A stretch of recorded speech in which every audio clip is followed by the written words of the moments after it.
Mi gente, día lluvioso. Si usted está en la cordillera central, si usted está particularmente en el suroeste, si usted está en Orocovis, está donde quiera lloviendo. Hay lloviznas y aguaceros dispersos en el área metropolitana. Se supone que en la zona metropolitana ya a las 6:30, 7 se hayan ido, pero estamos bajo aviso de inundación. Sí. Llegó mayo esta noche y llegan las lluvias de mayo. Así que lo importante es que ustedes se queden en sus casas, lleguen rápido, sin prisa, ¿ok? O sea, tranquilos, derechitos para la casa, que las inundaciones están por donde quiera.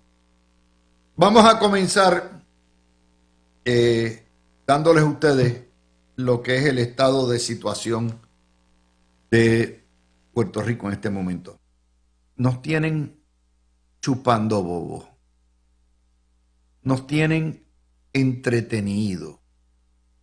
Que si el novelón ahora de Parra, que si patatín, que si patatán, que si mañana los comunistas salen a la calle a celebrar el 1 de mayo. Todo ese tipo de cosas y tonterías con los que tienen endrogada a la ciudadanía puertorriqueña. Realmente las noticias de hoy que nos tocan a todos son verdaderamente tétricas y aterradoras. Pero vamos a ir, los nombramientos, más allá de los nombramientos y del chisme y de todo lo que hay. Vamos a romper montes y a irnos a lo que es la nota más importante. Les estoy enseñando, acabadito a sacar de Metro, ahora en la tarde. Ustedes ven esa noticia, la están viendo en video. Junta Fiscal exige a la gobernadora que someta órdenes ejecutivas antes de emitirlas. Esto es convertir a la gobernadora en sirvienta de la Junta de Control Fiscal. En la política imperial no hay casualidades, hay causalidades. Esto viene en el momento más vulnerable de este joven gobierno, en un momento que es donde la gobernadora está bajo fuego cruzado, y no es casualidad que la hayan regañado como si fuera una niñita de 3 años. Pero en realidad no es a la gobernadora, es al pueblo de Puerto Rico. Es a independentistas, populares, estadistas, religiosos, realengos. Lo más mínimo que usted puede tener en términos democráticos es poder elegir un gobernador que administre. Y el instrumento esencial, así como la legislación y las investigaciones son el brazo de los parlamentos y las asambleas legislativas, las órdenes ejecutivas y la gerencia son esenciales a la gobernanza del Poder Ejecutivo. No puede haber una labor ministerial de agencias sin que la cabeza se llame gobernadora, presidente, primer ministro, no tenga la amplitud de manejo a través de órdenes ejecutivas, directivas, reglamentos. Y estos salvajes, porque no cabe otra palabra, cuando le dicen a la gobernadora, mire, promesa exige que usted acá someta todo para aprobación, como si fuera una niñita, como si fuéramos niños, es un insulto y es básicamente una mojada en el hidrante de esa colonia que se llama Puerto Rico. Es humillante y es terrible. Es una afrenta a la falta de democracia que tiene Puerto Rico: el derecho a la libre determinación, la dignidad, la igualdad. Este Robert Mujica y sus secuaces, que se están robando 2.500 millones de pesos de sus contribuciones, no tienen ni sensibilidad ni sensatez,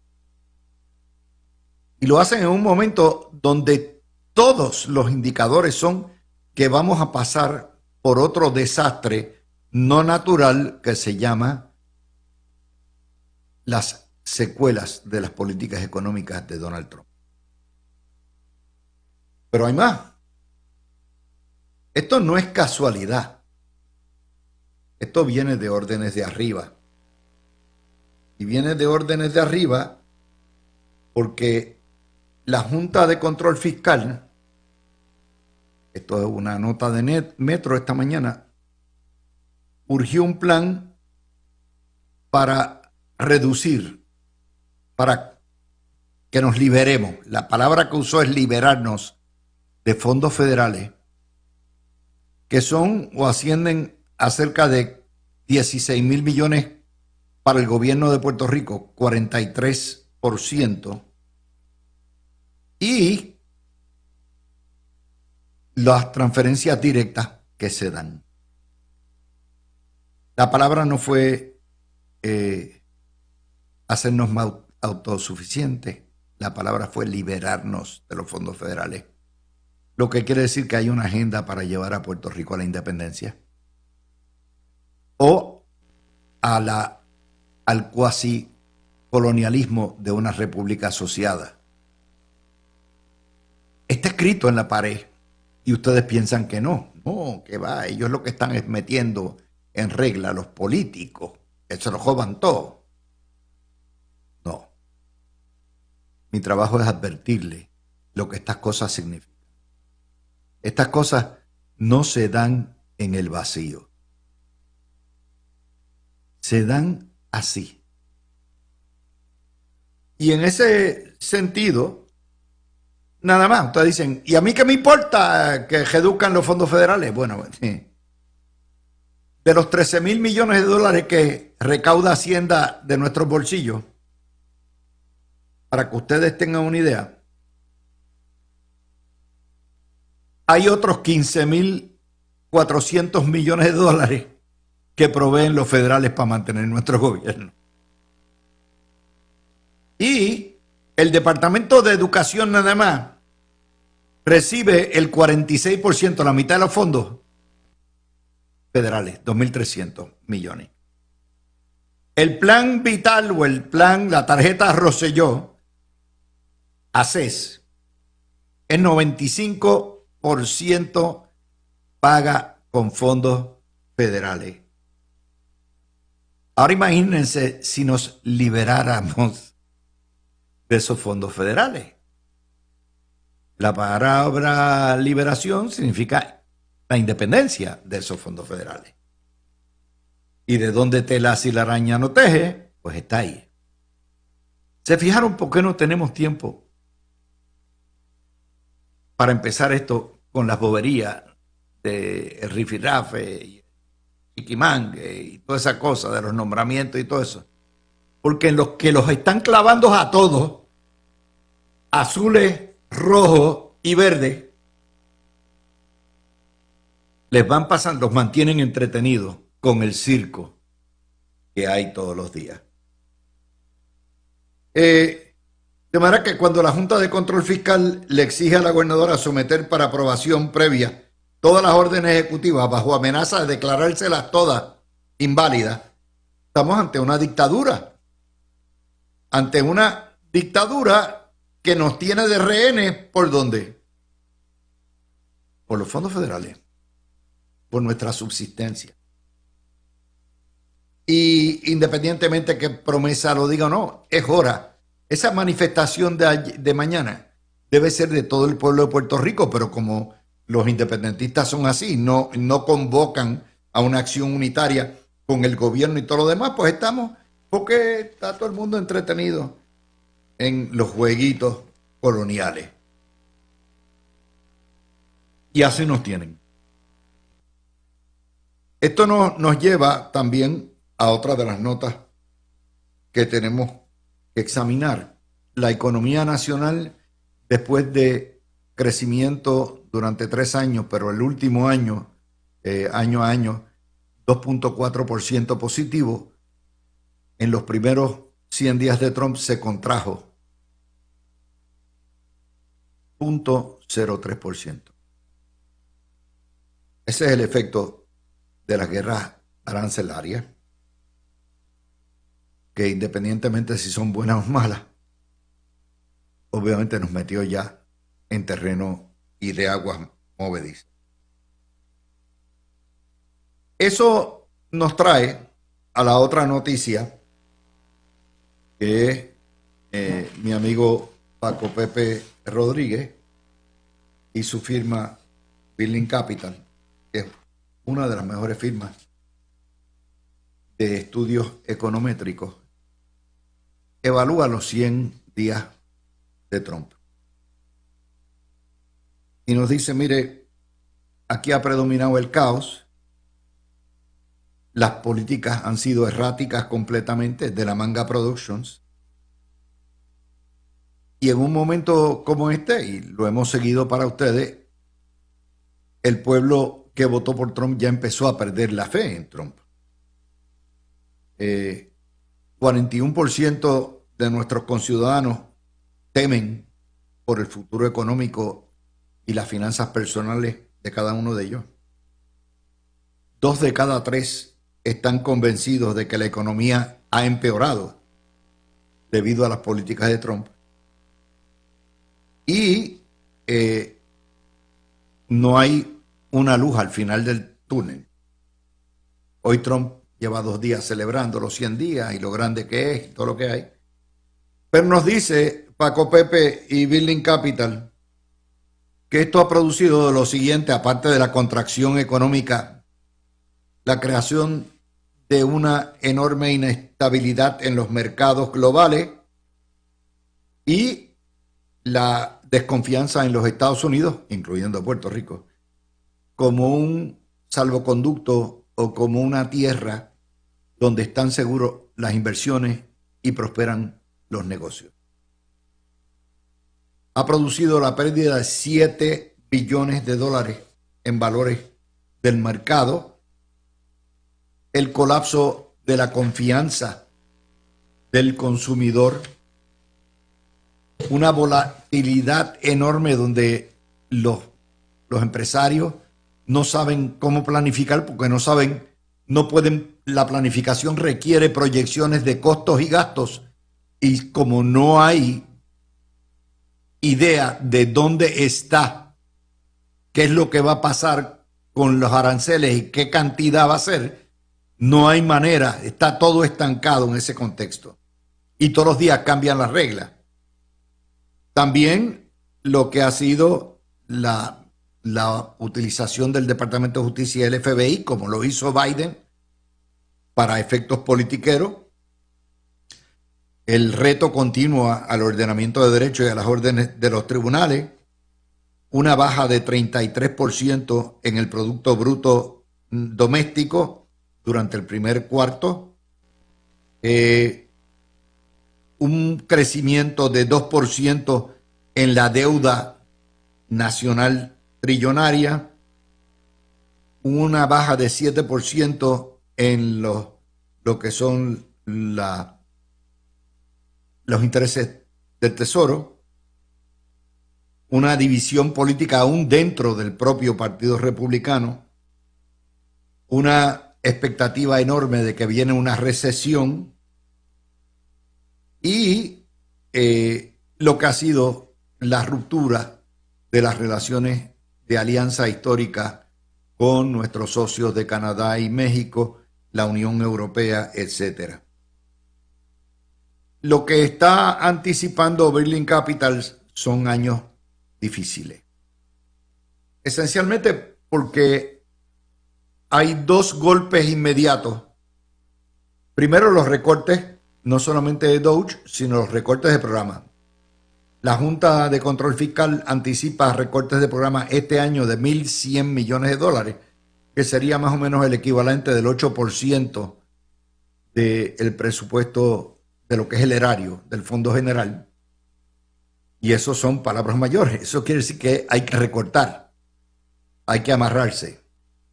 Y a la misma vez, el otro efecto es que va directo a programas. Se está hablando inclusive de que vienen recortes a las becas Pell. No recortes necesariamente, sino requisitos.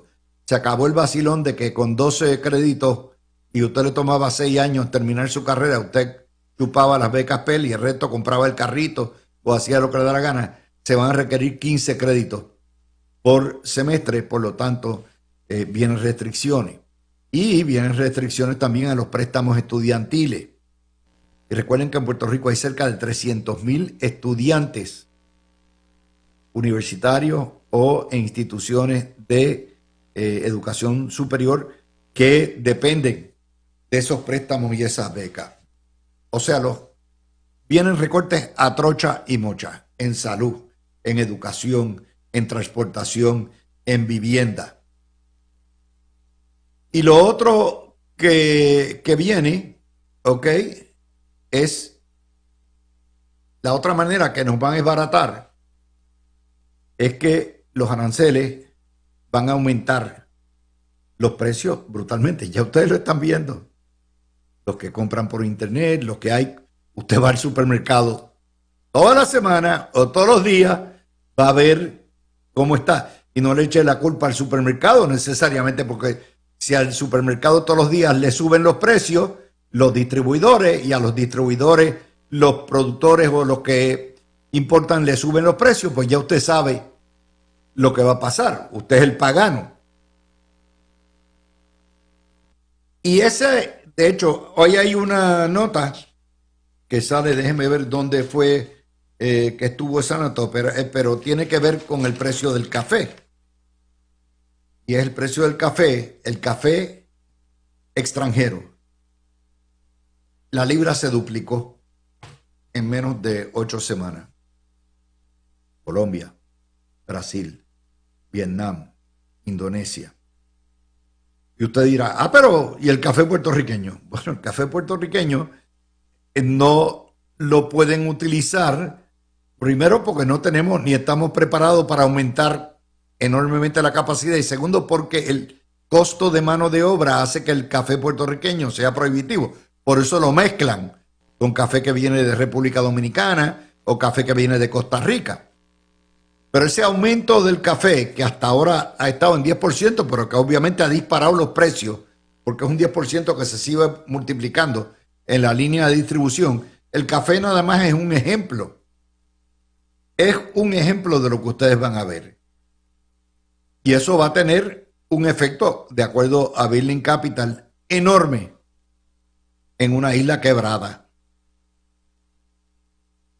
¿Vieron por qué no podemos estar dedicándonos?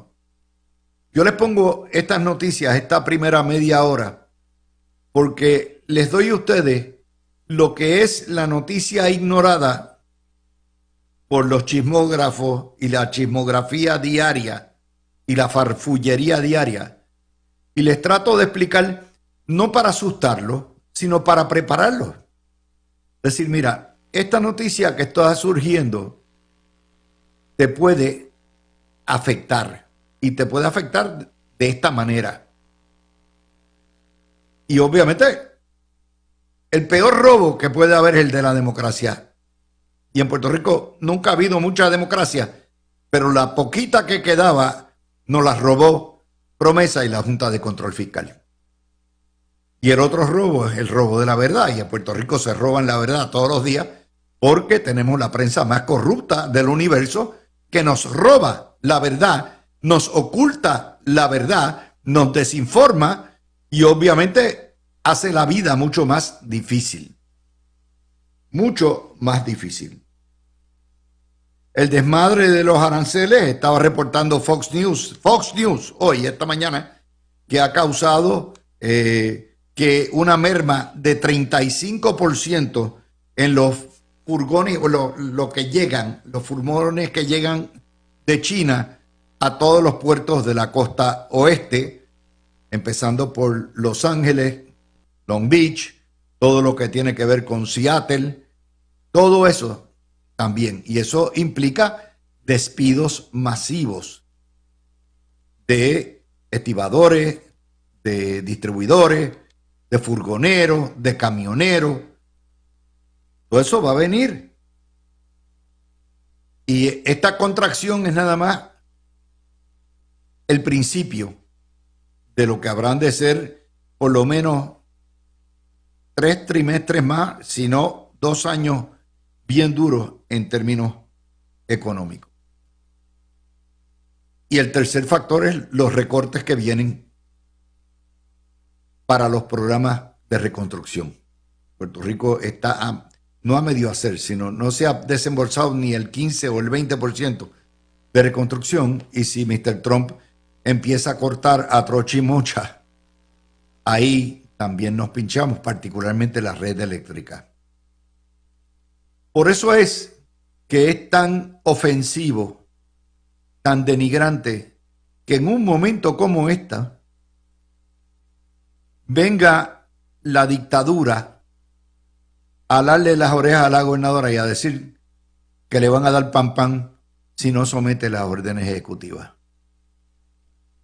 Si la gobernadora mañana dice que todos los perros satos tienen que ser recogidos y darlos, y los municipios le tienen que dar un baño con champú de abeja, como era antes, todos los meses, esa orden ejecutiva tiene que ir. Y usted dice, no, pero ¿qué tiene que ver eso? Eso no es fiscal. Claro que es fiscal. ¿Cuánto cuesta recoger los perros y bañarlos con champú de abeja? Tiene un costo, pues por lo tanto, la Junta todo tiene un costo en la vida. Por lo tanto, hasta para tirarse un viento hay que irle a pedir permiso. Esa es la indignación más grande que hay. Y nosotros protestando aquí, echándole la culpa a todo lo que da al gobierno colonial y que sea el huevito y todo eso. No. Esa es la realidad del día de hoy. Es triste. Por eso es que vamos a discutir esta noticia, por supuesto. Ustedes esperan que la discutamos. Lo que es los nombramientos de la gobernadora, las declaraciones de Juan Oscar Morales ahorita, ustedes lo escucharon, y de Gregorio Matías con Carmen Jové. Vamos a hablar de la querella que hay de los bonos de Jessica Padilla y Vega Borges. Vamos a hablar del gran premio que le dieron los demócratas al huevito por tener la lengua más larga en el Congreso. Esto es increíble.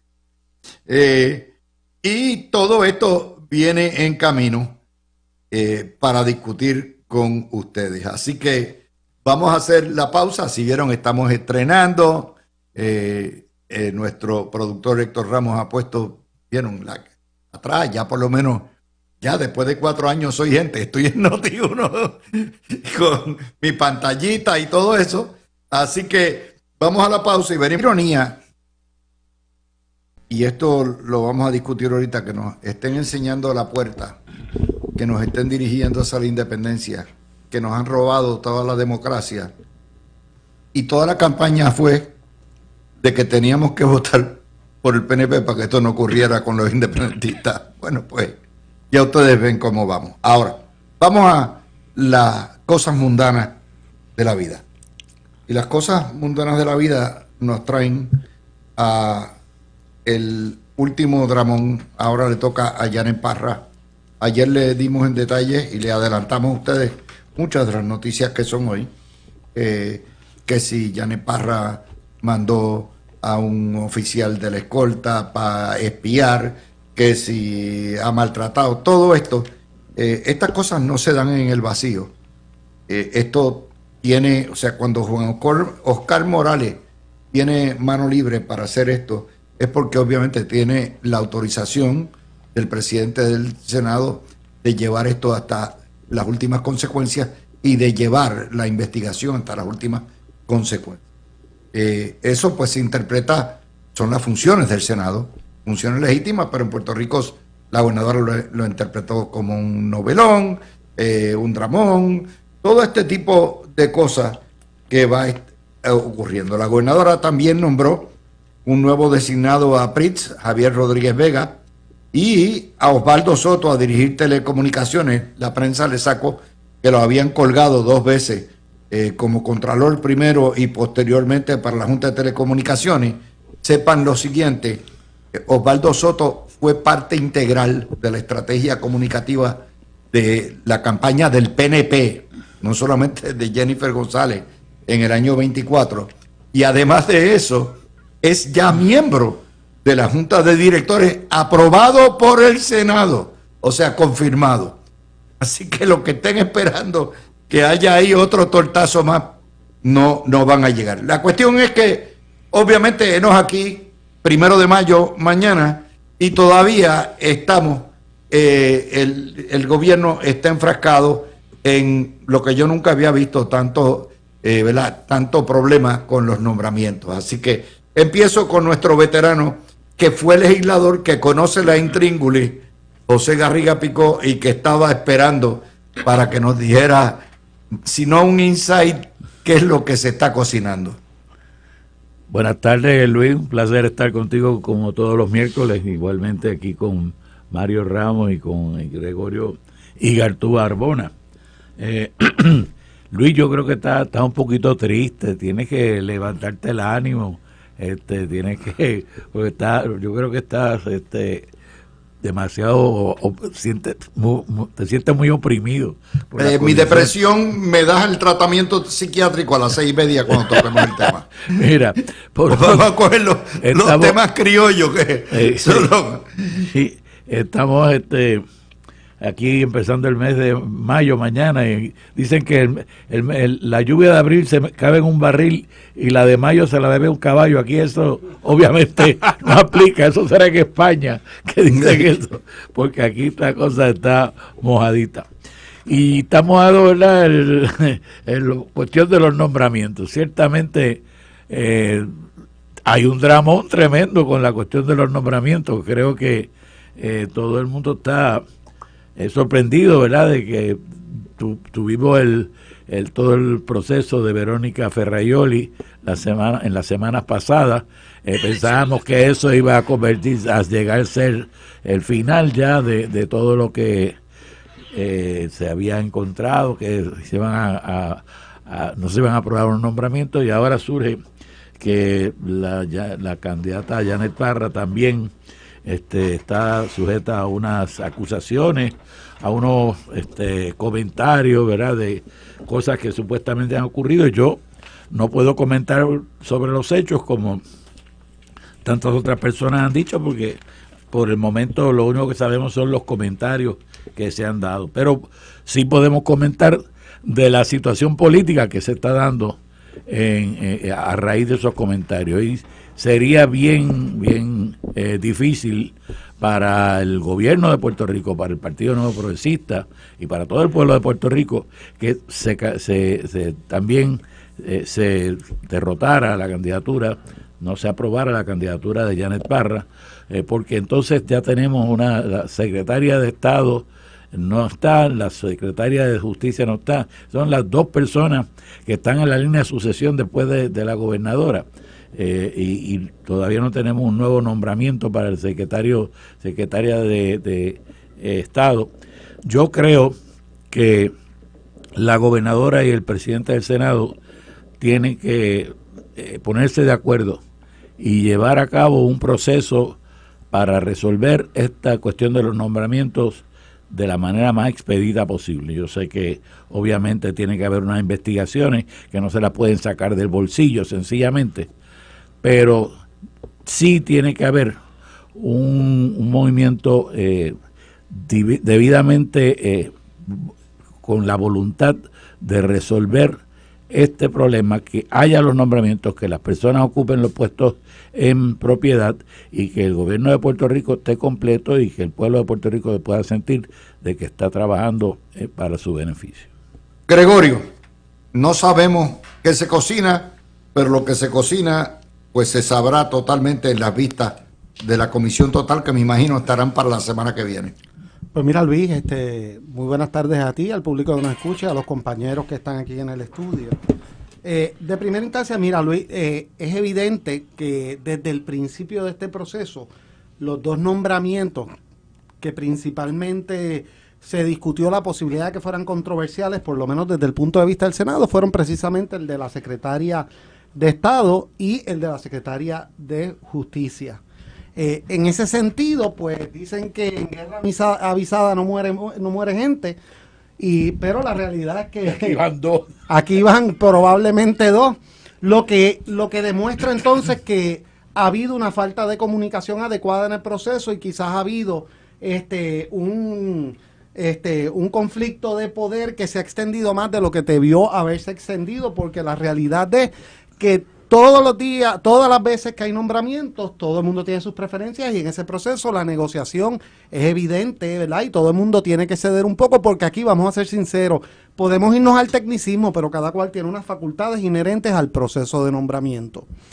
Obviamente no podemos hablar sobre la veracidad de los planteamientos que se han hecho sobre la designada secretaria de Justicia y obviamente, pero lo cierto es esto, que en el momento en que se hace ese tipo de planteamiento, independientemente sean correctos o no, la realidad es que es evidente que es cueste arriba su confirmación, porque ya esto crea unas perspectivas y unas imágenes, y la imagen es que si se aprueba, se consintió a una actuación que para la mayoría del pueblo de Puerto Rico es reprochable, que sería que un secretario de Justicia esté investigando al presidente del Senado.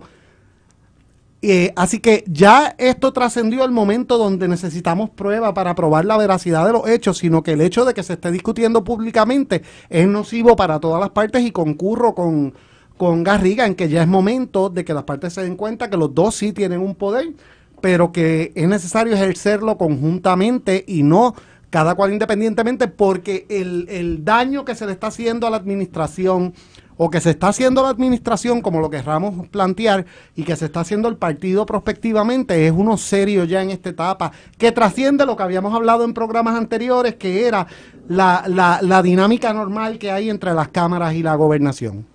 Mario, ¿tú habías visto algo así como esto? No, bueno, que yo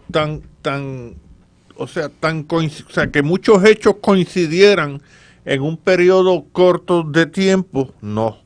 Sí han habido cosas de nombramientos malos, antipáticos, pero no así tan que se hayan dado más o menos en un periodo de ¿cuánto? De 4 meses, tú sabes. Y ahora mismo, Luis, yo entiendo que la administración de Jennifer González y la misma imagen de la gobernadora, yo creo que está lacerada. Cuando nombran al de Recursos Naturales, pues que él viene de inmediato, hace aquella orden administrativa.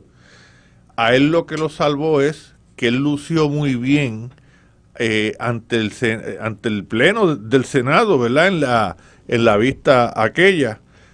Y ahí pues se cerró el caso. Después entonces vino la controversia con Víctor Ramos, el secretario del Departamento de Salud, que fue una controversia de alto interés público. Y pues está bien, él explicó muy bien, y entonces pudo pasar el sedazo. Pero vino el caso de de Verónica Ferraioli, y eso fue un nombramiento que ella lució malísimo. Además, lo que se presentó de la cuestión de las planillas, y yo creo que en ese sentido Tomás Rivera Chat le salvó la imagen al PNP. Y ahora con el caso de Yanez Parra, pues hay una presunción de que Yanez Parra pues está actuando de buena fe, y en nuestro sistema de derecho, pues la presunción de inocencia o de buena fe se presume. Pero si lo que se escucha tras bastidores es cierto, yo creo que entonces ya el nombramiento de Yanez Parra tiene los días contados. Yo no sé, yo creo que es más importante el proceso sea justo, que haya una base ¿verdad?, justa para no aprobarla. Entonces, que yo no tengo problema con la ética, la moral o la integridad de la licenciada Parra. Mi problema con ella es ideológico. Al ella haber renunciado a defender los mandatos plebiscitarios, ya automáticamente perdió mi favor para eso. Si yo fuera senador, por esa razón nada más, como cuestión ideológica, yo no la pasaba. Yo tampoco. Pero hay que aprobarlo, ¿no? El problema, Luis, yo creo que obviamente los nombramientos se pueden hacer y se pueden discutir, pero en un programa que hizo Carmen Jovet la semana pasada, o más temprano esta semana, estaba Marco Rigau, que fue senador por el Partido Popular y tenía la comisión de los jurídicos y tenía que ver los nombramientos de jueces. Y decía Marco que Rafael Hernández Colón, cuando era gobernador, nunca enviaba una candidatura sin antes consultar informalmente. Ya sabemos con el presidente del Senado. Con el presidente del Senado, en este caso y de la comisión. De la comisión. Pues, obviamente esa clase de cosas debe hacerse. Es verdad que la Constitución, cuando dice consejo de consentimiento, no requiere que formalmente el gobernador coja un consejo o consulte de una manera formal. Pero conlleva. Pero la palabra consejo implica un diálogo. Lo que está diciendo es, ahórrate problemas de antemano. Dialoga con el que va a ser presidente con el presidente del cuerpo para ver lo que va a pasar. Es lo mismo que cuando te doy la experiencia del Senado. En el Senado, el presidente del Senado nunca permite que baje a votación una medida que él quiere, pero que no tiene los votos. ¿Por qué? Porque lo que tú no quieres es que te derroten tu medida o que derroten una medida que tú estás impulsando. Pues igualmente la gobernadora tiene muchísima experiencia legislativa, ¿verdad? Pues debe entender que no debe bajar candidatos sobre los cuales pueda haber dudas, sobre los cuales pueda haber controversia, a menos que de antemano se siente con el presidente del Senado y martille las diferencias y lleguen a los acuerdos de antemano. Así que yo creo que aquí hay una falta de cómo bregar con el asunto y cómo salir de esto. Mira, estamos en el cuarto mes, terminando el cuarto mes y a punto de empezar el quinto. Y lo que tenemos que estar hablando, que es los problemas de desarrollo económico de Puerto Rico. Por ejemplo, hay 2 artículos hoy en la prensa, uno en el periódico en inglés que ha sacado El Vocero, Puerto Rico Strategic Reshoring and Nearshoring. O sea, eso es lo que tenemos que estar buscando, de las estrategias que hay para traer la industria de vuelta del sudeste asiático a Estados Unidos. ¿Qué parte nos va a tocar a nosotros? Por otro lado, Gustavo Vélez en el Nuevo Día hablando de cómo utilizar la inteligencia artificial para salvar la economía de Puerto Rico. Eso es lo que debería estar hablando el gobierno, eso es lo que debería estar hablando la gobernadora, que es lo que vamos a hablar ahorita, hablando el Senado, y no estando en una pelea de que si este candidato dijo. O sea, que en eso coincidimos, que nos tienen mareaditos. Eso es lo que te digo. Entonces, yo creo que la gobernadora tiene que darle reset a este proceso, ¿verdad?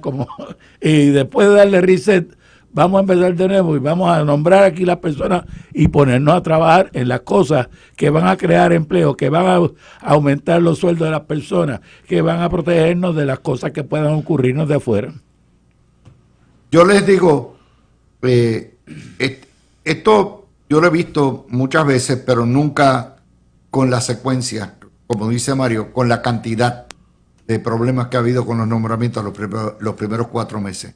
Sin embargo, yo creo que este es uno de los periodos más importantes en la historia de este país en términos de la recuperación, en términos de lo que es la prosperidad, en términos de detener la despoblación y la migración, y que nos estemos entretenimiento en ese tipo de controversia estéril, en vez de los temas que vamos a tocar a las 6 de nuevo, que nos atañen a todos, es realmente triste Gregorio y Mario. Sí, pero mira, Luis, yo creo que, yo estoy de acuerdo con ustedes totalmente. Yo creo que ese comentario que hace Garriga de un reset es precisamente lo que necesitamos. Y el reset tiene como consecuencia, lamentablemente, que independientemente los méritos que pueda tener el nombramiento restante grande, digo, queda el de secretario de Estado todavía, pero de los que ya han sido nominados, yo creo que lo cierto es que no nos podemos tampoco cegar ante una realidad.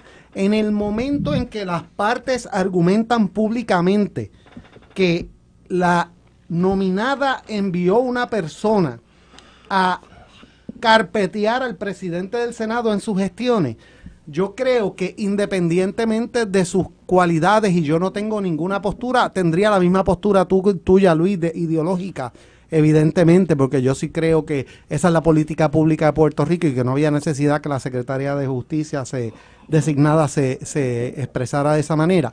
Pero tenemos que ser realistas, es bien difícil yo ver, y se lo digo sinceramente, que en esta etapa un presidente del Senado como Tomás Rivera Chats, que es una persona que es un líder fuerte, vaya ahora a echar para atrás esta situación cuando la realidad es que haya ocurrido o no, desde el punto de vista de una alegación es algo bien serio.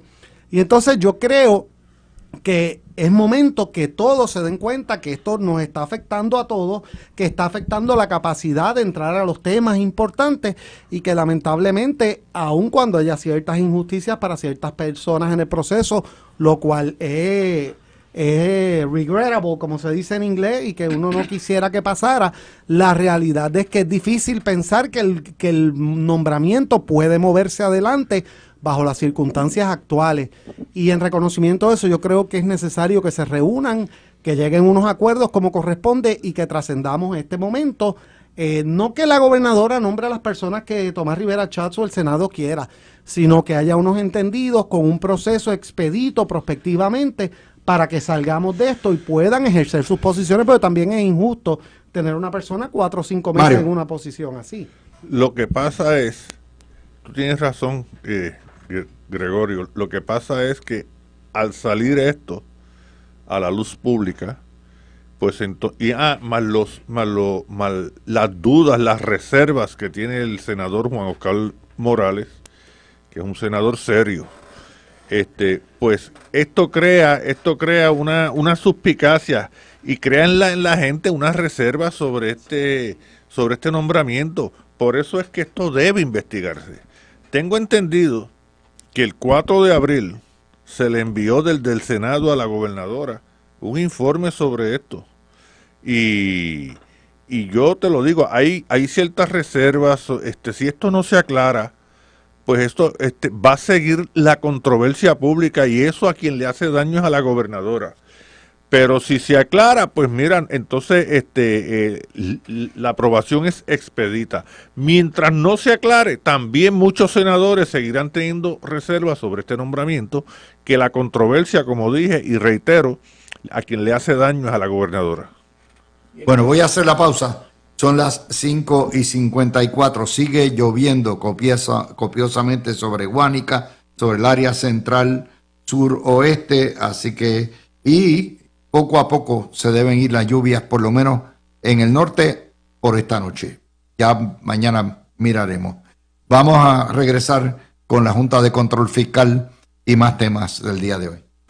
La Junta de Control Fiscal regañó a la gobernadora, le dio instrucciones y órdenes de que tiene que someterle todas las órdenes ejecutivas, porque así lo dice Promesa, y ellos tienen que revisar si son aceptables o no. Eso ya automáticamente es un mensaje. Pero que lo hagan en un momento álgido como esto, donde la gobernadora está pasando por un periodo bastante difícil en términos de lo que es la proyección, los nombramientos y todo eso, no es casualidad. Segundo, habla la Junta de que hay que liberarnos de la dependencia de fondos federales, cuando la dependencia de fondos federales ha sido precisamente creada por la situación colonial que la Junta representa. Y quiero empezar con eso porque estos son palabras mayores, tienen que ver con el robo de la democracia, tienen que ver con la insensibilidad, la falta de respeto hacia el pueblo de Puerto Rico, porque podemos estar de acuerdo o en desacuerdo con Jennifer González, pero ella es la representante, es la que eligió el pueblo de Puerto Rico para dirigir el Ejecutivo. Y creo, Garriga, que hay algo más aquí en todo esto. Sí, Luis, yo creo que hay algo. Ponle el botón. Es que me lo quitan, yo lo dejo puesto y alguien viene y me lo quita. Ese Gregorio, No, míralo. Ese Gregorio. que me tumba el micro. Gregorio. Te estoy cuidando. Mira, Luis, yo creo que la semana pasada ya estábamos hablando de esto. La Junta de Supervisión Fiscal ya tiene que irse, ya se acabó la posible utilidad que tuvo en un momento. Nunca se justificó democráticamente tener un cuerpo que estuviera sobre el mandato de los puertorriqueños, pero si fue una medicina amarga que en un momento era necesario para poder completar una quiebra, porque había que llevar esa quiebra a los tribunales y tenía que ser una sola voz la que hablara, pues ya ese momento pasó, aun cuando han sido tan incompetentes que todavía ni siquiera han podido acabar con todas las quiebras, no han podido resolver las quiebras. Todavía no tenemos la de energía eléctrica, que es la primera que había que tomar, era la que había salir primero que todo, porque es la que es fundamental para resolver el problema tanto financiero como de desarrollo económico, como que tengamos luz en Puerto Rico. La Junta de Supervisión Fiscal ha fallado completamente en eso y sencillamente en este momento están en el micromanejo queriendo micromanejar el gobierno de Puerto Rico, y esa microgerencia no tiene por qué hacerse. Yo sé que legalmente ellos tienen derecho a pedir todos los documentos y que todas las órdenes y que pueden autorizar todos los gastos, etcétera, etcétera, pero son una burocracia que impiden el desarrollo en este momento y tenemos que salir de eso. Yo llamo a que los partidos nos pongamos todos de acuerdo en Puerto Rico y vayamos al Congreso juntos a pedir que ya se acabe eso, que se acabe, se derogue esa ley y que si hay que hacer algún arreglo, alguna clase nueva de legislación para terminar este proceso de transición, se haga, pero que se quede ya en manos de los puertorriqueños, porque ya no hace sentido que estas personas estén metiéndose no solamente en la gerencia de Puerto Rico, sino en la política de Puerto Rico, que es lo que tú estás señalando ahora mismo, en un momento donde hay grandes problemas, entonces también ellos se metan en la política. Mújica no tiene más futuro aquí, Mújica no tiene seguidores, Mújica no tiene idea de qué es lo que tiene que hacer Puerto Rico, excepto completar los trabajos que tiene que hacer para ganarse los 700 y 600 y pico de mil pesos que se gana al año. Si nosotros pudiéramos por lo menos salir del gasto que representa la Junta de Supervisión Fiscal, estaríamos empezando a arreglar la finanza de Puerto Rico. Con eso se restituiría el fondo de equiparación y se pagarían las pensiones de energía eléctrica. ¿Ok? Con eso nada más, con lo que gasta la Junta anualmente, automáticamente ya resolvemos dos de los problemas más apremiantes. Pero estas cosas no se dan en el vacío. Hablar de la liberación de los fondos federales en un momento como este, de una Junta de Control Fiscal cuya textura todavía es demócrata woke, me parece a mí importante, que es un mensaje tras bastidores que le estamos enviando, Gregorio, a la gobernadora. Mira, Luis, en primera instancia yo creo que es absurdo que la Junta en esta etapa ahora es que quiere hacer más micromanager que lo que fue al principio. Sí. O sea, en esta etapa es que vamos a pedir, independientemente de las facultades que tengan, en esta etapa es que vamos a pedir ahora, ¿qué falta? Que todas las llamadas se tengan que canalizar a través de la oficina de ellos y hacer ¿cómo se llama esto? Tener una anotación con un diario de todo lo que sucede en el gobierno. Un log. Sí, un log de todas las cosas que pasan en el gobierno. O sea, es evidente que la Junta ha fracasado. Ha fracasado no solo conceptualmente, sino en su ejecución. Ya van suficiente tiempo y lo que están haciendo ahora, más allá de cualquier mensaje que puedan vender, yo creo que en cierta medida es self-serving, es un proceso para prolongarse, precisamente por eso, por las diferencias que hay con el gobierno ideológicas que puedan haber con el gobierno federal, es para congraciarse con el gobierno y tratar de decir, no, mira, nosotros estamos aquí ejerciendo el nivel máximo de control. Es hora de que vayamos, yo coincido plenamente con Garriga, que vayamos todos juntos al Congreso.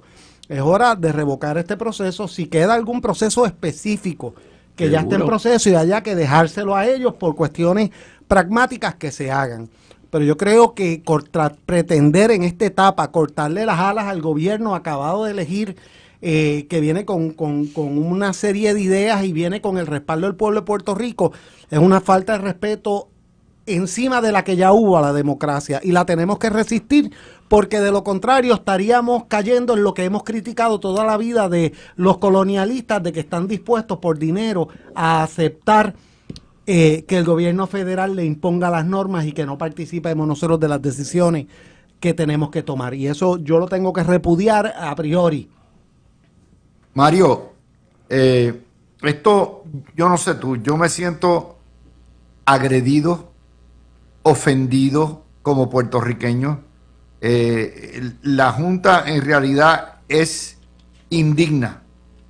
Puerto Rico no merece una entidad como esta. Sin embargo, Puerto Rico está ajeno a la situación porque la prensa concentra en el poder colonial, que no tiene poder, impotente, y entonces le echan la culpa a los gobiernos de turno, particularmente los del PNP, que han estado los últimos 3 términos, y no reflejan, no alumbran dónde está el verdadero poder y quién es responsable por el desmadre que está pasando. Bueno, el poder, por supuesto, el poder el poder de administrar, por supuesto, lo tiene el gobierno, pero la Junta de Supervisión Fiscal es la que decide si la forma de administrar en tal agencia o en tales fondos está correcta, y entonces ahí puede intervenir la Junta y aprobar o desaprobar esa transacción o esa legislación o esa reglamentación u orden ejecutiva que tenga que ver con una agencia o con un proyecto en particular. Pero Luis, la culpa de que exista la Junta la tiene Puerto Rico. En las últimas décadas, el gobierno de Puerto Rico eran más los egresos que los ingresos. Y eso creó lo que tuvimos, una deuda de $72,000 cogiendo prestado. 72 billones. Perdón, 72 billones cogiendo prestado, hasta que el Banco Gubernamental de Fomento desapareció. Y entonces Puerto Rico actualmente, por culpa de pasadas administraciones en las últimas décadas, adquirió una fama de que nosotros somos malos administradores. Y a mí me preocupa porque, mira, cuando las vistas congresionales para la ley Foraker en el año 1900 se pidió el gobernador electivo y no los quisieron dar. La argumentación en el Congreso, en las vistas, era que Puerto Rico no estaba preparado para gobernarse a sí mismo. Y entonces hemos demostrado que como administradores del gobierno somos pésimos. Aquellos polvos trajeron estos lodos. Y eso es lo que está sucediendo. Y por esos gobernadores o esas administraciones gubernamentales que hemos tenido, es que lamentablemente la Junta de Supervisión Fiscal existe, que no es otra cosa que una junta de supervisión colonial. Bueno, le dieron lengua al huevito. Yeah. Bien interesante. Sí, ustedes saben que Güelito recibió el premio Príncipe de Asturias por ser el mayor defensor de la lengua castellana en Puerto Rico al eliminar el inglés oficial. Sí, pero eso no Pues fue el el huevito, eso huevito. fue el abuelo. Ese fue el abuelo. Güelito, dije, Güelito. Güelito, yo entendí. Güelito. Ya tienes que buscarte un hearing aid. Pero, aparte de eso, el Güevich acaba de anunciar que acabadito de llegar, la delegación demócrata del Congreso le otorgó el premio John Lewis porque es de los que más habla en el Congreso. Tiene una lengua que eso, mire, eso es una maravilla. Esa es la retórica, Eso es la polémica. El tipo es una maravilla. Esto es un chiste.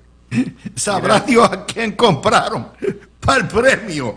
Pero como Huelito, ¿verdad?, ganó un premio por la lengua, pues este tiene que ganar otro premio por la lengua. Hasta en eso.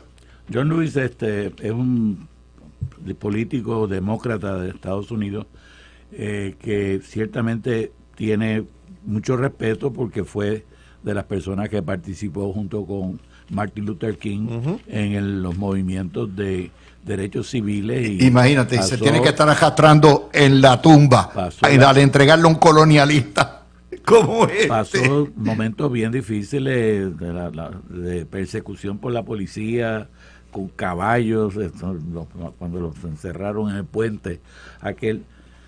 Y entonces es un premio que se daban los demócratas a personas que se habían distinguido por la lucha en los derechos civiles. Yo quisiera que alguien me explicara qué ha hecho Pablo José Hernández Mayoral por los derechos civiles de los puertorriqueños, cuando precisamente lo que hacen es rechazar los derechos civiles, porque dicen que lo que tienen que defender son los derechos nacionales y que el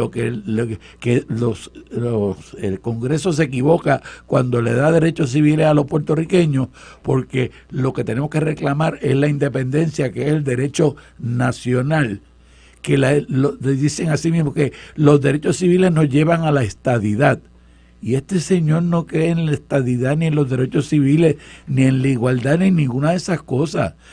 ¿Por qué la prensa no lo coge y le empieza a preguntar de los derechos civiles? Si alguna vez estuvo en una manifestación, si escribió un artículo a favor de los derechos civiles, si ha propuesto alguna ley en el Congreso para ver que los derechos civiles de los puertorriqueños, a la participación política plena dentro del Congreso de los Estados Unidos sea posible.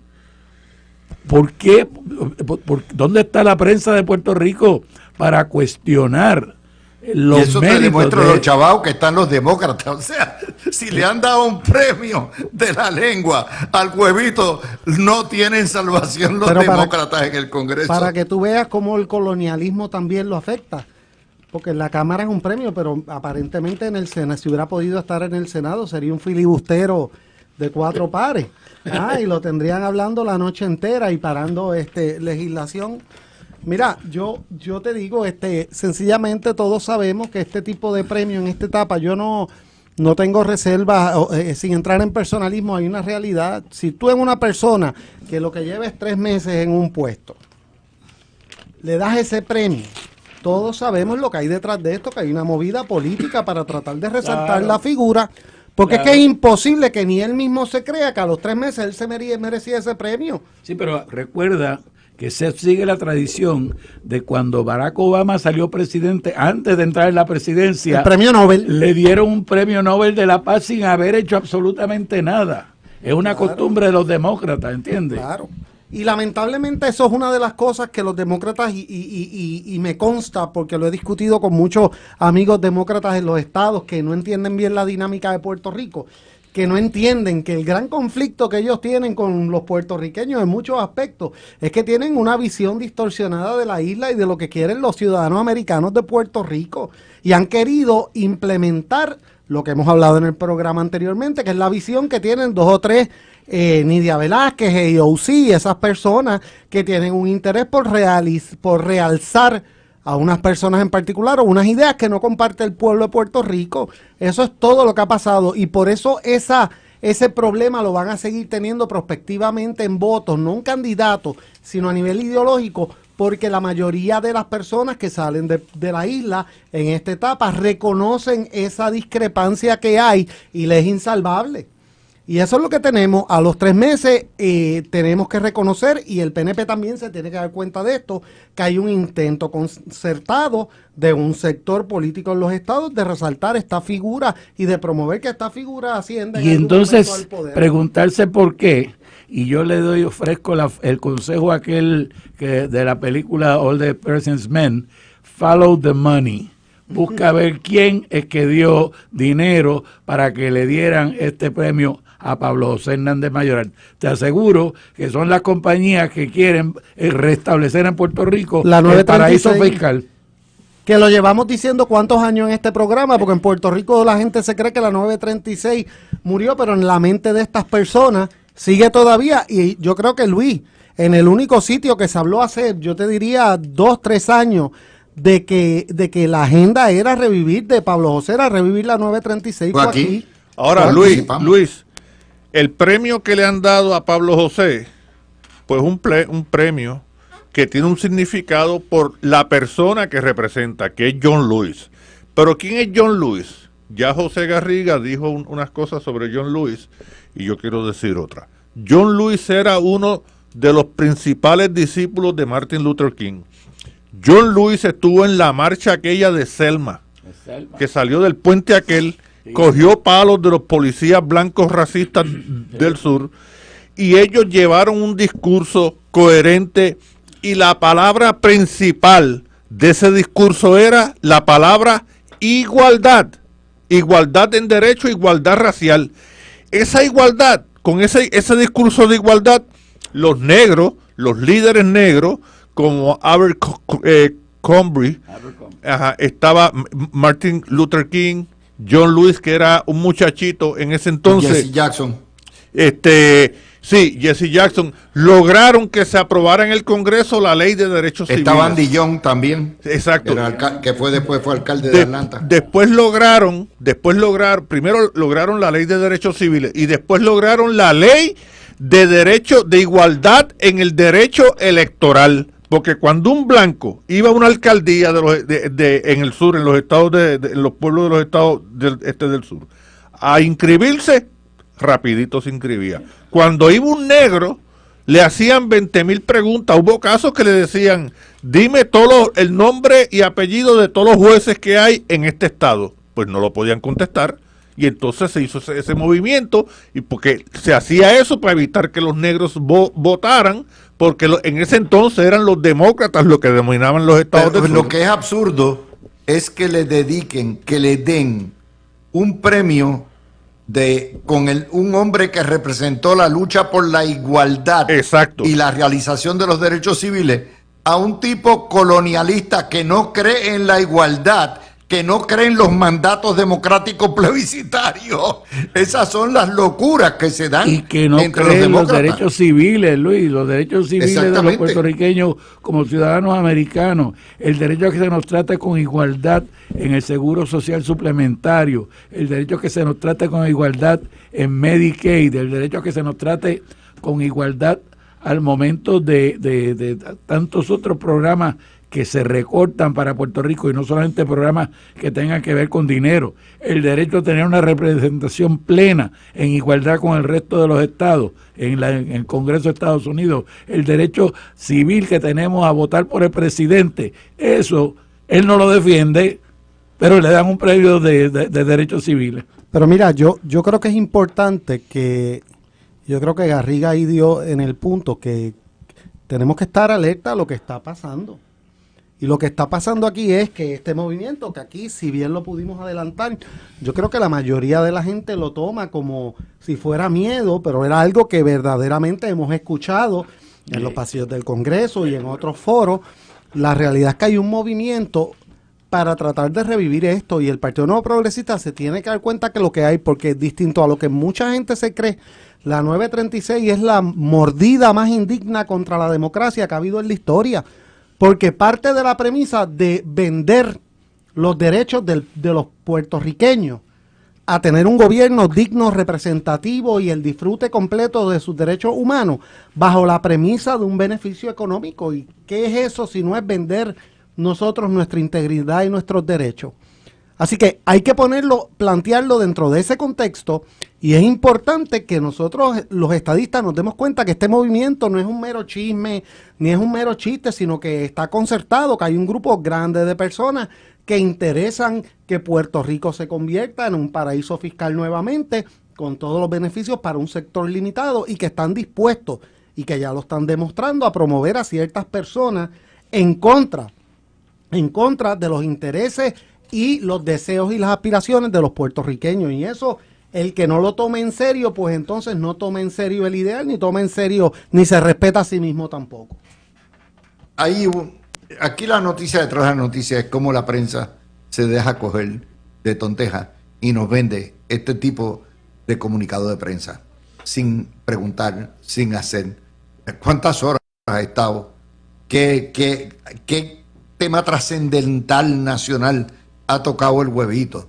¿Por qué de 400, una delegación de 212 representantes con voto del Partido Demócrata se escoge a este? O sea, obviamente esto está comprado, esto es Batia metiendo la cuchara con un amigo para ver si le hacen el favor, para si lo ponen. Entonces te lo venden, este paquete te lo venden, así es como nos empaquetan estos tipos sin experiencia, sin ninguna preparación en términos gubernamentales y de política pública, y la gente va y vota por ellos.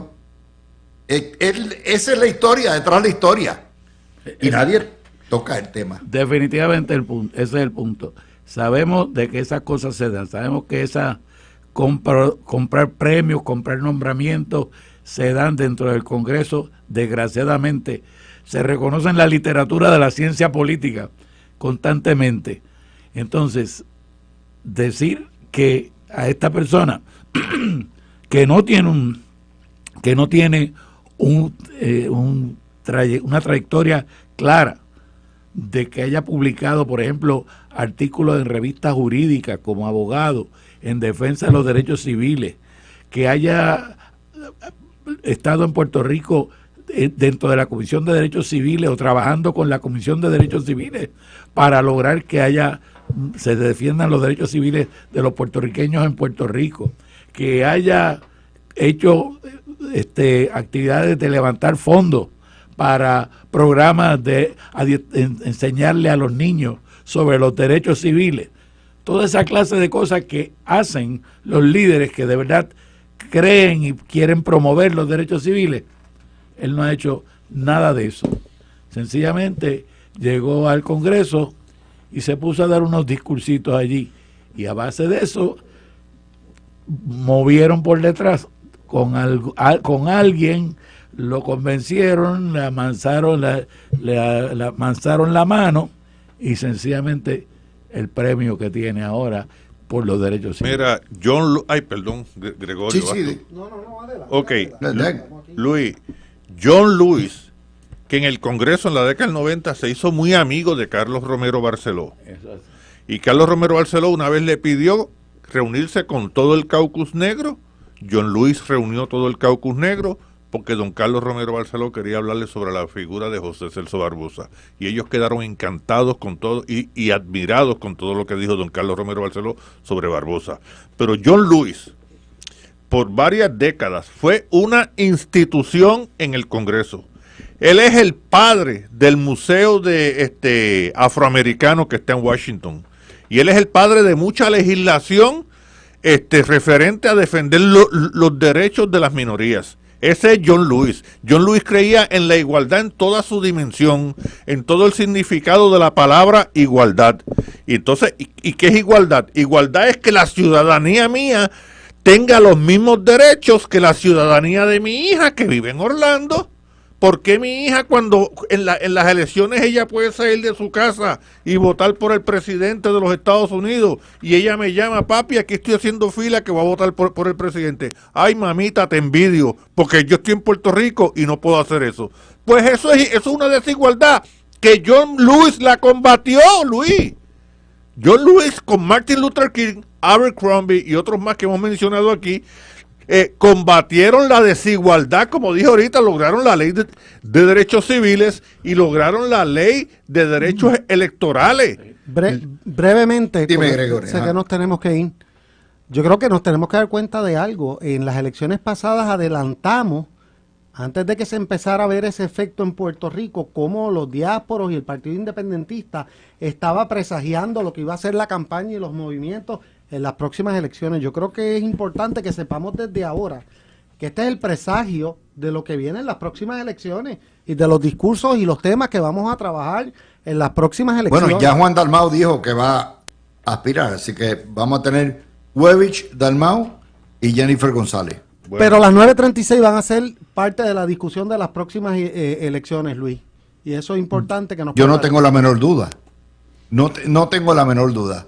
Déjame darles un informe rapidito del tiempo.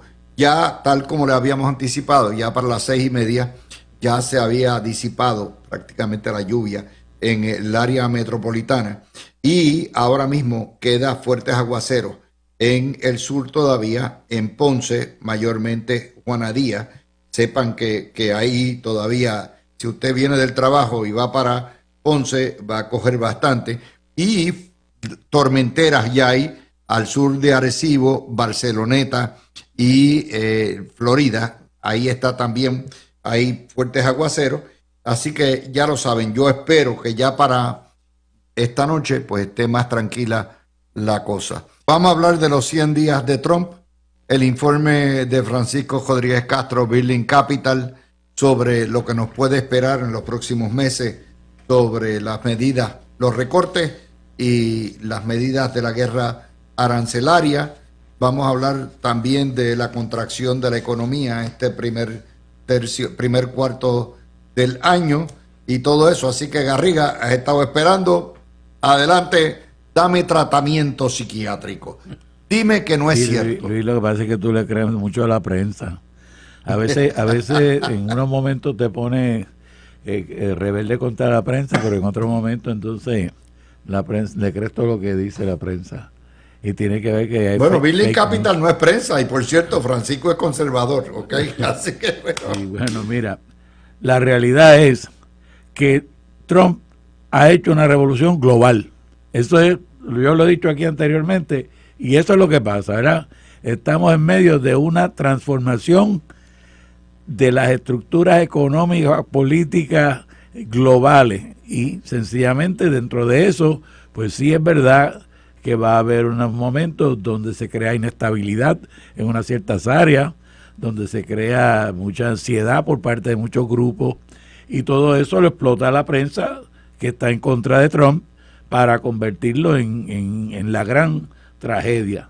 Pero vamos a ver las cosas. Por ejemplo, la principal promesa de Trump fue la de la inmigración, y nadie puede decir que no ha cumplido con lo de la inmigración. La paró en seco. En seco completamente está la inmigración, y que ha habido cosas que dice que son abusos. No, la mayor parte de las cosas no son reales, y en casos donde, por ejemplo, los niños que se fueron con la madre, que no era ciudadana, los niños eran ciudadanos, se pudieran haber quedado con el padre. La familia tomó la decisión de que se fueran con la madre, pues entonces no se deportó a los niños se fueron con uno de los padres, con la madre en este caso, de vuelta. La política del presidente en cuanto a la eficiencia gubernamental. Pues mira, la verdad es que yo quisiera que Elon Musk viniera aquí, por lo menos los fines de semana, a ver cómo podemos nosotros hacer más eficiente el gobierno de Puerto Rico, porque eso es lo que necesitamos nosotros. Las políticas sociales y culturales, lo que se demostró es que se gastaba un montón de dinero en impulsar políticas que tienen que ver con género y que tienen que ver con ambiente y que tienen que ver con esto, que eran una política partidista y que no necesariamente correspondían a lo que era la política de Estados Unidos, y que está bien que se recorte ese dinero. Las barbaridades que hicieron, Luis, que tú las has comentado aquí, con el dinero de USAID, haciendo programas absurdos alrededor del mundo para empujar las políticas esas woke, sencillamente no tenían ningún sentido. En cuanto a la energía y el medio ambiente, mira, Trump está tratando de traer de nuevo a que Estados Unidos tenga el dominio de la energía global.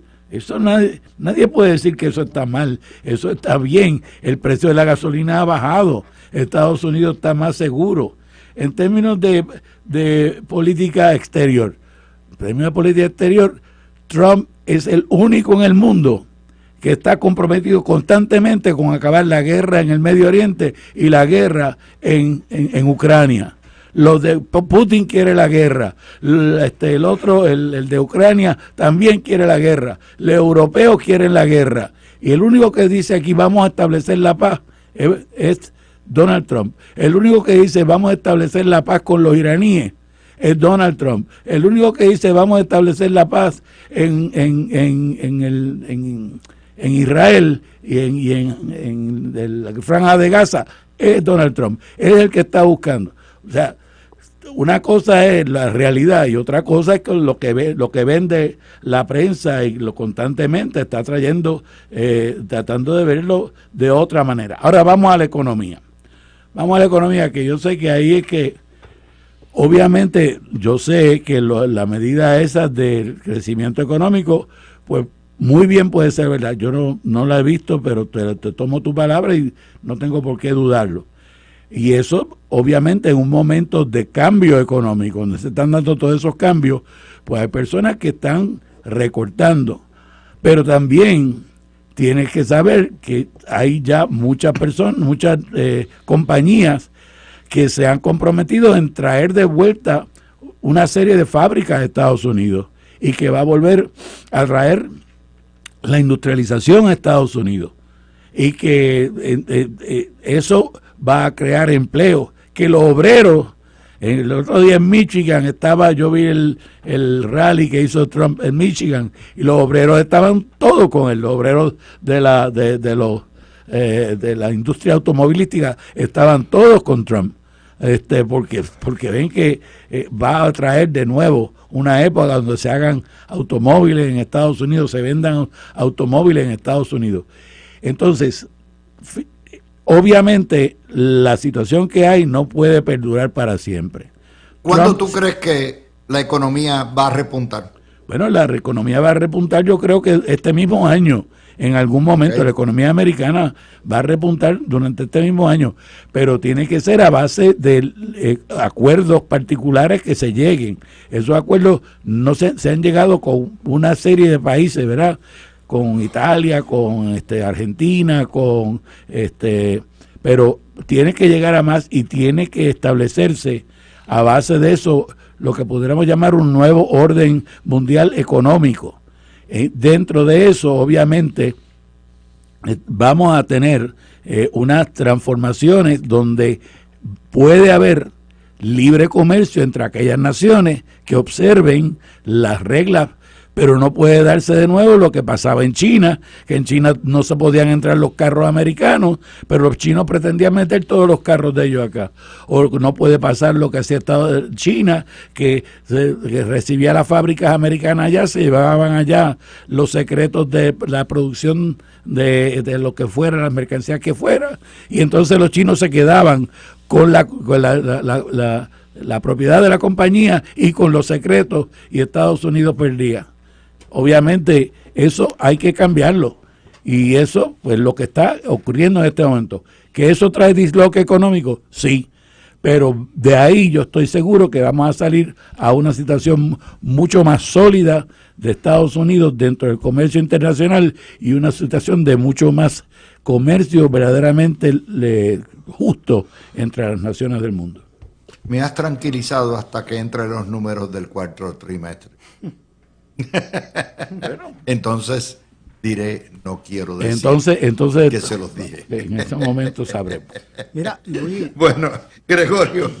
Mira, Luis, yo creo que uno de los problemas en interpretar lo que está pasando ahora es que yo creo que muchas personas están tratando de interpretar esto como se interpretan los ciclos económicos naturales y no están viendo necesariamente que estos son medidas que no necesariamente son permanentes, sino son parte de un proceso de negociación. Es como tratar de pronosticar el tiempo en el medio de un huracán. Es correcto. Ok. Es correcto. Y entonces, en ese sentido, pues si partimos de que todas estas medidas son permanentes, pues quizás ese sería el resultado. Pero lo que estamos pasando aquí es en un momento no solo de transición, como dice Garriga, sino en un proceso de negociación, donde algunas de las cosas que se están proponiendo no hay la intención verdadera de que sean permanentes, sino la intención es utilizarlo como un mecanismo para tratar que el otro lado también haga unas concesiones prospectivas. Evidentemente, en el medio del huracán, como tú dices, va a haber incertidumbre y van a haber una serie de problemas que hay que tolerar y hay que pasar antes de volver al proceso de reconstrucción y de restablecimiento. Eso no quiere decir que todas las medidas que se estén tomando son perfectas y que no hay riesgos con ellas. Yo sí creo, y yo sé que se ha señalado por algunas personas, pero no se ha reseñado mucho, que hay cierta tensión dentro del mismo equipo del presidente entre dos filosofías que a veces, no siempre, pueden estar encontradas, que son la filosofía que promueve mayormente Elon Musk, que es de cortar grasa y de hacer un gobierno sumamente eficiente, versus las medidas de primera instancia, que son la imposición de tarifas, que pueden tener un impacto, o por lo menos a corto plazo, de aumentar los costos, ¿verdad? Y esas tensiones pasan y el gobierno tendrá que navegarlas en este proceso para ver si son exitosos. Pero pretender desde ahora llegar a una conclusión definitiva, con todo el respeto a todos los profesionales, porque yo no me las sé todas, ni es que lo que nosotros estemos diciendo es el final, pero en mi interpretación yo creo que estamos llegando a conclusiones muy definitivas con cosas que las mismas personas que las están proponiendo saben que no son definitivas ni permanentes. Mario, dame tu bola de cristal. Mira, es que para que tú veas que la historia es cíclica. La historia se repite aunque los actores sean distintos. Lo que está haciendo Trump se ha dado, digo, del punto, tengo que tocar la parte de la geopolítica y la política interior también. Vamos a comenzar por James Monroe, que fue presidente de los Estados Unidos del 1817 al 1825, con la doctrina aquella de América para los americanos. Luego vino Theodore Roosevelt, que hizo un colorario, ¿verdad? Extendió esa doctrina de que los Estados Unidos pues tenían derecho a intervenir si había si la seguridad nacional estaba en peligro. Luego vino Nixon con famosa doctrina aquella del detente. Reagan vino con recortes, como lo está haciendo Trump ahora. Vino con recortes y vino con una política exterior fuerte, donde aumentó considerablemente el presupuesto militar de los Estados Unidos, y ahora viene Trump con recortes, y también en la política exterior está usando una diplomacia agresiva, donde ha logrado cosas sin un solo tiro, como el caso del canal de Panamá, que reaccionaron de inmediato los panameños, y también en Por cierto, hoy firmaron el tratado de tierras raras con Ucrania, ¿ok? Finalmente se dio. Estados Unidos tiene derechos exclusivos de explotar todas las tierras raras en la nación de Ucrania. ¿Derecho exclusivo? Sí. Pues eso quiere decir va que... a la mitad, van socios, obviamente, una porción, ¿para cuánto? Va a ir a Ucrania, pero claro, el resto es para pagar por los préstamos de guerra. Ahora te voy a decir algo.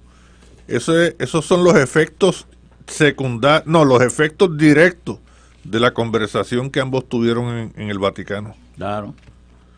Eso es lo que estaba viendo. Pero mira, Luis, Estados Unidos, en la posición que se encuentra de principal potencia mundial, ha hecho un montón de cosas que al fin y al cabo se las han quitado y lo han utilizado en contra de ella. Mira, tú coges Europa después de la Segunda Guerra Mundial quedó destruida. Estados Unidos se metió en Europa, ayudó a la reconstrucción de Europa, le hizo el plan Marshall, logró que Europa echara adelante, y al fin y al cabo entonces Europa, una vez está de nuevo sobre sus pies y poderosa, entonces se convierte en un contrapeso a Estados Unidos, y solamente pues quedan algunos aliados como Inglaterra, que siempre ha sido aliada, pero muchos otros países europeos pues no prefieren estar muchas veces con los rusos. Coge tú el internet es un invento de Estados Unidos. Estados Unidos inventó el Internet y lo hizo por propósitos de seguridad nacional y de economía de Estados Unidos y de desarrollo del conocimiento en las universidades. Se lo dio al mundo y en este momento las principales amenazas contra Estados Unidos vienen a través del Internet. Estados Unidos, para la Segunda Guerra Mundial, desarrolló las armas atómicas, con lo cual terminó la guerra y logró que se estableciera la paz. Pues ahora las armas atómicas están amenazando, Rusia con sus armas atómicas amenaza a Estados Unidos. Pues tenemos que detener eso. O sea, aquí tenemos que ver que las cosas que haga Estados Unidos no se utilicen en contra de Estados Unidos. Y esa es la política que está utilizando Donald Trump. Dentro de ese contexto geopolítico, ¿verdad? Porque esta parte es importante y yo creo que a veces se pierde en la discusión. Queremos segmentar demasiado los temas cuando los temas están hilvanados entre sí. La realidad es que todos sabemos que Estados Unidos y esta administración se ha concentrado también en tratar de evitar la consolidación de poder de China. Una de esas estrategias no es en Rusia, pero hay simultáneamente otra que es importante y que se va desarrollando, que es la de Estados Unidos optando por promover ciertos beneficios a India y cierta migración de ciertos negocios de China hacia India para crear un conflicto natural ahí de dos países no alineados que podrían estar alimentándose entre sí políticamente para crear un conflicto natural también que además de proveer un beneficio económico a largo plazo, traiga un beneficio político. Yo creo que para que nos entienda todo el mundo, yo creo que una de las partes que la gente a veces no ve es que las dos cosas están íntimamente ligadas. O sea, por ejemplo, el que controla los mares, y lo hemos dicho en el programa aquí, controla el comercio internacional. O sea que no podemos decir que vamos a hacer medidas económicas por un lado y medidas políticas o medidas de seguridad. Y brevemente, aparte. ¿Y Puerto Rico cómo queda dentro de esa ecuación? Explíquenme. Mira, Puerto Rico tiene que esperar que se le asigne una posición dentro de la economía global. Cuando llegaron las tropas americanas a Puerto Rico, se le asignó inmediatamente la función de producir azúcar y la sociedad completa se organizó alrededor de hacer la producción de azúcar para vender para la exportación. Después de eso vino manos a la obra y se nos asignó a hacer cosas pequeñas de manufactura y sobre todo ropa, que se cosía mucha ropa. Después de eso se nos asignó refinar petróleo y estuvimos una década refinando petróleo y teniendo el ingreso que se logró por eso. Después tuvimos una época de hacer computadoras y hacer perfumes y de hacer medicina, y eso fue la industria química. Desgraciadamente, la industria farmacéutica, desgraciadamente, eso se juntó con una cosa que se llamó el paraíso fiscal, y entonces Puerto Rico, eso se degeneró, porque las compañías no estaban aquí tanto por la producción, sino que estaban más bien por los beneficios económicos que podían sacar, y entonces ahí fue que vino la debacle. Desde entonces, desde que se acaba entonces el paraíso fiscal, no se le ha dicho a Puerto Rico, no se ha establecido para Puerto Rico, los puertorriqueños no hemos logrado encontrar cuál es nuestro lugar en la división internacional del trabajo y del capital. El día que sepamos eso, Puerto Rico va hacia adelante, pero los políticos en Puerto Rico, desgraciadamente, no tienen esa visión, están muy enredados en las cosas pequeñas y en los nombramientos de esto y lo otro, y no saben cómo ver el cuadro grande. Dentro de ese contexto yo quiero que el público que escucha entienda algo. O sea, aquí pueden todavía algunos políticos vender la idea de que el paraíso fiscal era lo más grande. Pero, por ejemplo, les adelanto que yo, por ejemplo, en mi libro de texto de International Business Transactions, ¿cuál era el ejemplo del abuso contributivo más grande que ha habido en la historia y menos productivo de la historia? El caso de las 936 de Puerto Rico. Y Puerto Rico tiene que dejar de mirar al pasado. Yo creo que una de las cosas que tenemos que mirar es ir poco a poco por los cambios que han habido, ir integrándonos al sistema contributivo federal y tratar de nosotros dejar atrás esa idea de que todo el desarrollo de Puerto Rico tiene que estar hecho a base de exenciones contributivas, sino a base de promover las capacidades estratégicas de Puerto Rico, reducir los costos. Nosotros tenemos dentro de los Estados Unidos unas ventajas en unos sectores estratégicos que podemos explotar. Y una última cosa, la manera entonces de lograr eso que te estoy diciendo es negociarlo con Donald Trump. Obviamente Donald Trump es la figura dominante dentro del sistema americano.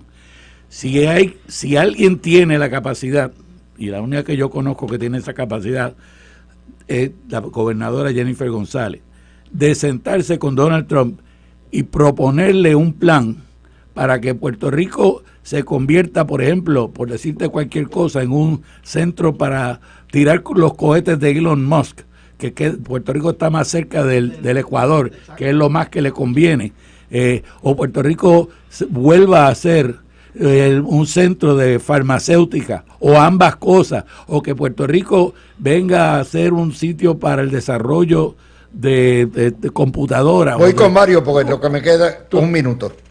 Mario. Bueno, pues no sé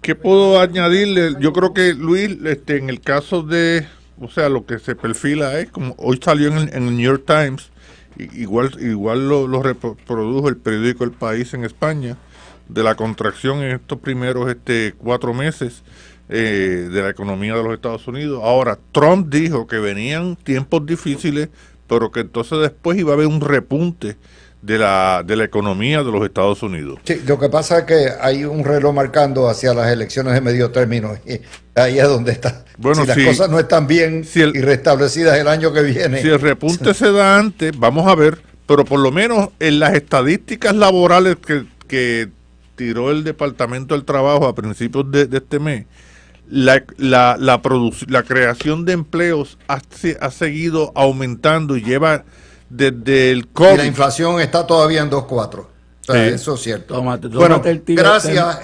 Tengo que tómate el té de tilo para que duerma bien esta noche. Tranquilo. El profesor Garriga Pico, debido a su avanzada edad como yo, negoció conmigo un convenio colectivo que dice que los empleados de la mirilla que tengan más de 72 años tienen derecho a una sabática de un mes y obviamente se la va a coger ahora. Sí, me despido hasta junio. Hasta junio. Así que es parte del convenio colectivo. Gracias por estar con nosotros, mis amigos.